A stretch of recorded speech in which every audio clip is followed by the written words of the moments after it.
gal netgi kartais tas dainavimas stipresnis negu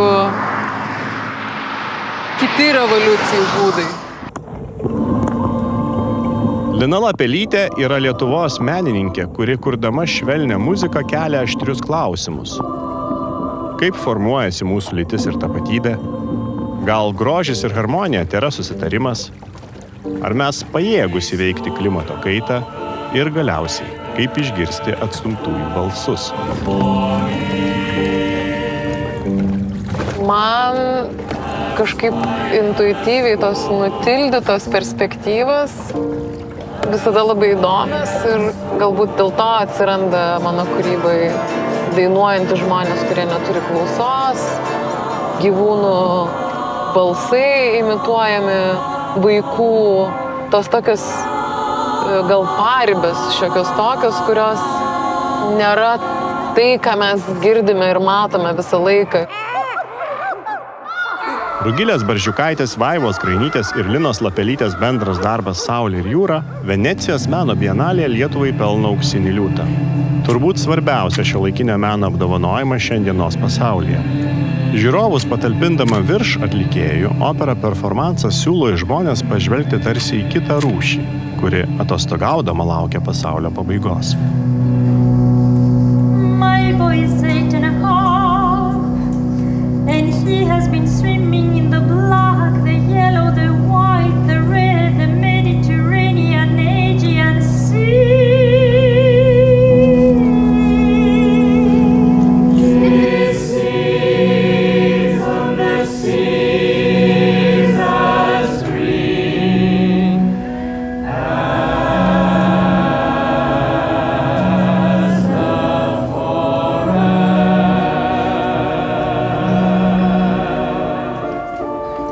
Darbas su Rugile ir Vaiva yra grįstas klausymo. Kad kažką bendro sukurti, tarsi tu lyg ir turi paleisti savo asmeninį įsivaizdavimą ir asmeninę perspektyvą ir kažkokį tai ego, bet kai tu supranti, kad tu esi nesvarbu situacijai, o svarbi yra idėja, ir įvyksta tada virsmas. Linos kūryba ne tik žadina visuomenę ar kviečia įveikti bejėgiškumą, kartu įleidžia tikėti, kad daug ką galime pakeisti patys. Panašios vilties pamoka tapo ir Baltijos kelias. Visas pasaulis žino, kokia neįveikiama Baltijos tautų valia atstatyti savo valstybių nepriklausomybę ir grįžti į laisvą Europos tautų bendriją. 1989 rugpjūčio 23. Lietuva, Latvija ir Estija vis dar neteisėtai okupuotos Sovietų sąjungos. Tuo pat metu vyksta išsilaisvinimo judėjimas. Mitingais, protestais ir dainomis reikalaujama atkurti šių šalių nepriklausomybę. Galingiausia šios valios išraiška tampa Baltijos kelias. Per 3 šalis besidriekianti 650 km ilgio gyvų žmonių grandinė, kuri pasauliui praneša žinią. Mes norime būti laisvi.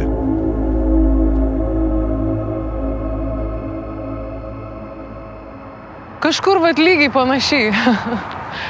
Tik tai ten buvo pievai kažkur žmonės pievai, o čia daug mašinų stovėjo kitų. Įdomu, kad mes dabar jį žiūrim iš tokios žiūrovo perspektyvos, bet tuo metu Baltijos kelyje žiūrovai galbūt buvo tik tai tie malūnsparniai, kurie mėtė gėles. O iš esmės mes galėjom tik tai jausti tą bendrystę savo mintimis, kažkokiu savo supratimu, kas vyksta, ar ne? Tu susikimbi su vienu žmogumi ranka, su 2 žmonėmis rankomis ir supranti, kad ta linija nusitęsia labai toli. Tai čia kažkoks ir mūsų turbūt sąmonės pratęsimas įvyko tuo metu Baltijos kelyje, kur tu supranti, kad tas mažas judesys, jisai iš tikrųjų yra beprotiškai didelis.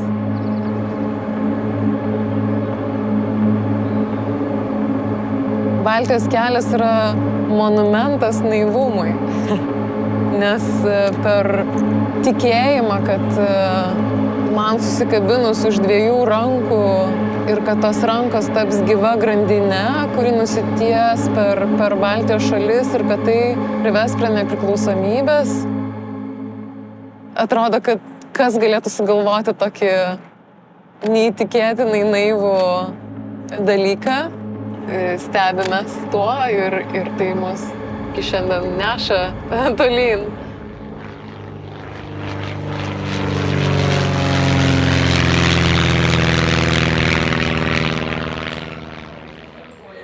O kas būtų, jeigu Baltijos kelias taptų muzika? Įkvėpta šios minties, šiandien Lina mums pristato naują kūrinį. Kuriant šitą kūrinį, man buvo svarbios 2 perspektyvos. Susijungimas visų pirma, kuris Baltijos kelyje vyksta rankomis, tuo tarpu mano kūrinyje aš ieškojau, kaip tą susijungimą interpretuoti garsu ir harmonija. O kitas momentas tai yra tas viltingas tikėjimas dalykais. Ir šitas momentas turbūt man labiausiai atsiskleidžia per jauno žmogaus perspektyvą. Tai dar kartą, bet ir kad jis toks būtų labai kaip grandinė.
matmekių atkėlė lapliau.